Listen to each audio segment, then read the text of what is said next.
श्लोक 16 पाठ 3 कर्मयोग तीसरा पाठ। एवं प्रवर्तित चक्रम नानुवर्तयति यः अघायुरिन्द्रियारामो मोघ पार्थ स जीवति। हे पार्थ, जो पुरुष इस श्लोक में इस प्रकार परंपरा से प्रचलित सृष्टि चक्र के अनुकूल नहीं बरतता अर्थात अपने कर्तव्य का पालन नहीं करता, वह इंद्रियों द्वारा भोगों में रमण करने वाला पापायु पुरुष व्यर्थ ही जीता है। 16 व्याख्या। इस श्लोक में भगवान श्री कृष्ण अर्जुन से कहते हैं कि जो व्यक्ति इस संसार के कर्मों के चक्र, सृजनात्मक चक्र का अनुसरण नहीं करता अर्थात धर्म, कर्तव्य और साधना के मार्ग पर नहीं चलता, वह जीवन में व्यर्थ ही जीता है। एवं प्रवर्तित चक्रम, यहाँ चक्र का तात्पर्य है कर्मों का चक्र, जो कि सृष्टि और समाज के समुचित संचालन के लिए आवश्यक है।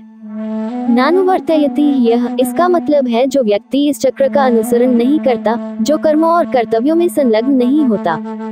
आघायुरिन्द्रियारामो, आघायुर का अर्थ है दीर्घकालिक जीवन और इंद्रियारामो का मतलब है जो केवल इंद्रिय सुखों में रमण करता है। ऐसे व्यक्ति का जीवन केवल इंद्रिय सुखों के अनुसरण में व्यतीत होता है। मोघ पार्थ स जीवति, मोघ का अर्थ है व्यर्थ और स जीवति का मतलब है वह जीता है, अर्थात ऐसा व्यक्ति व्यर्थ ही जीता है क्योंकि उसने जीवन का वास्तविक उद्देश्य, जो कर्म और धर्म के माध्यम से मोक्ष की प्राप्ति है, समझा ही नहीं। इस प्रकार इस श्लोक के माध्यम से भगवान श्री कृष्ण ये सिखाना चाहते हैं कि केवल इंद्रिय सुखों की पूर्ति में लिप्त रहना कर्मयोग और धर्म के पालन के बिना जीवन को अमूल्य और व्यर्थ बना देता है। कर्मयोग का पालन करके ही व्यक्ति अपने जीवन को सार्थक और पूर्ण बना सकता है। श्लोक 17 पाठ 3 कर्मयोग तीसरा पाठ। ज्ञानवान और भगवान के लिए भी लोक संग्रहार्थ कर्मों की आवश्यकता यस्त्वात्मरतिरेव स्यादात्म तृप्तश्च मानवः आत्मन्येव च संतुष्टस्तस्य कार्यं न विद्यते। परंतु जो मनुष्य आत्मा में ही रमण करने वाला और आत्मा में ही तृप्त तथा आत्मा में ही संतुष्ट हो, उसके लिए कोई कर्तव्य नहीं है।